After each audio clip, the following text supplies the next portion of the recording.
Assalamualaikum, selamat datang di video pembelajaran bersama saya Gita Hermi Setiawati pada mata pelajaran Sosiologi SMA kelas 11 dengan materi bentuk-bentuk masalah sosial. Sebelum masuk pada materi, pernahkah kalian melihat perempatan jalan yang ada lampu merahnya? Jika pernahkah kalian melihat anak-anak jalanan yang mencari uang dengan cara mengamen, mengemis, berdagang asongan, bahkan mengelap kaca mobil? Mereka adalah anak-anak yang putus sekolah. Nah, itu merupakan salah satu contoh dari sekian banyak masalah sosial. Dan masih ada banyak masalah sosial lainnya yang ada di masyarakat. Nah, kira-kira apa saja ya bentuk masalah sosial lainnya yang ada di masyarakat tersebut? Bentuk-bentuk masalah sosial pada umumnya dibagi menjadi 7 kategori. Yang pertama, kemiskinan. Yang kedua, pengangguran. Yang ketiga, kriminalitas. Yang keempat, kesenjangan sosial. Yang kelima, penyakit menular. Keenam, kenakalan remaja. Dan yang ketujuh, aliran sesat. Nah, bentuk masalah sosial yang pertama yaitu kemiskinan.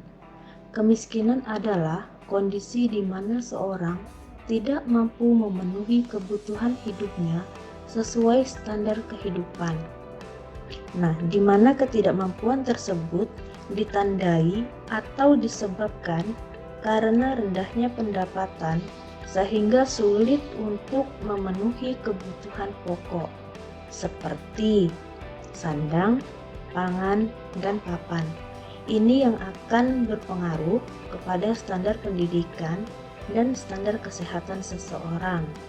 Contoh seperti yang bisa kita lihat pada gambar merupakan contoh dari kemiskinan.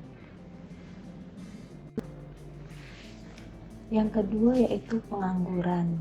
Pengangguran adalah golongan angkatan kerja yang belum melakukan sesuatu kegiatan untuk menghasilkan uang.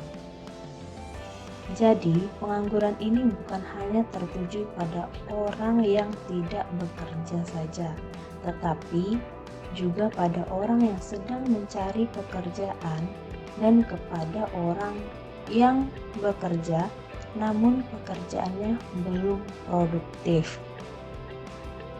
Contohnya, seseorang yang sedang mencari pekerjaan atau seseorang yang sedang dalam masa mencari lowongan pekerjaan.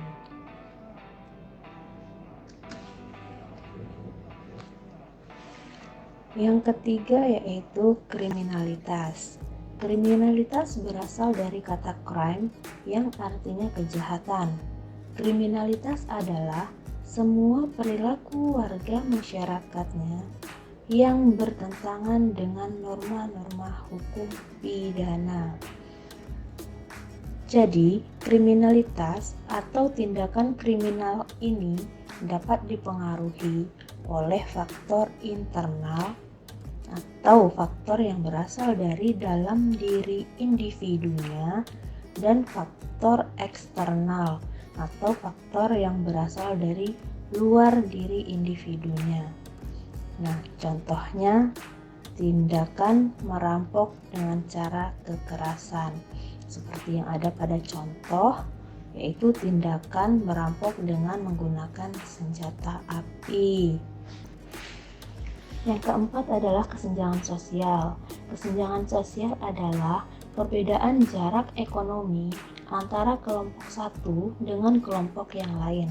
Faktor-faktor yang mendorong terjadinya kesenjangan sosial ekonomi di masyarakat.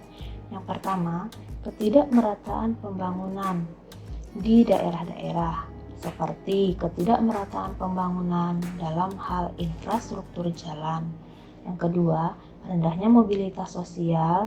Yang ketiga, menurunnya pendapatan per kapita. Yang keempat, adanya pencemaran lingkungan alam, dan yang kelima, kesenjangan sosial ekonomi dapat menimbulkan masalah di masyarakat. Yang kelima yaitu penyakit menular. Penyakit menular adalah gangguan yang disebabkan oleh organisme seperti virus, bakteri, dan fungi. Fungi biasanya disebut juga dengan jamur. Nah, ada 3 kelompok utama penyakit menular, yaitu yang pertama, penyakit sangat berbahaya. Yang kedua, penyakit menular yang menimbulkan cacat dan kematian. Yang ketiga, penyakit menular yang menimbulkan cacat dan kematian tetapi dapat mewabah. Nah, penyakit menular yang sifatnya mewabah dapat menimbulkan kerugian beberapa materi dan juga kesehatan, seperti contohnya corona atau COVID-19 pada saat sekarang ini. Yang keenam adalah kenakalan remaja. Kenakalan remaja memiliki arti kejahatan melanggar hukum yang dilakukan oleh anak remaja. Masa remaja dikenal dengan masa storm dan stres. Nah, masa storm dan stres dapat diartikan bahwa remaja tersebut sedang mengalami pergolakan emosi yang diiringi dengan pertumbuhan fisik dan juga psikis yang bervariasi. Secara garis besar, kenakalan remaja dapat disebabkan oleh faktor internal dan faktor eksternal. Faktor internal yaitu faktor yang berasal dari dalam diri individu. Nah, penyebab dari faktor internal yaitu karena adanya krisis identitas. Krisis identitas biasanya seorang remaja sedang mengalami kelabilan atau sedang mencari identitas diri. Dan yang kedua, karena adanya kontrol diri yang lemah. Nah, kalau faktor eksternal yaitu faktor yang berasal dari luar diri individu. Di antaranya disebabkan karena keluarga dan perceraian orang tua, yang biasanya seorang remaja ini mengalami broken home atau permasalahan dalam keluarga. Dan yang kedua, teman dan lingkungan yang kurang baik. 3, pengaruh budaya asing yang cenderung negatif. Yang ketujuh yaitu aliran sesat.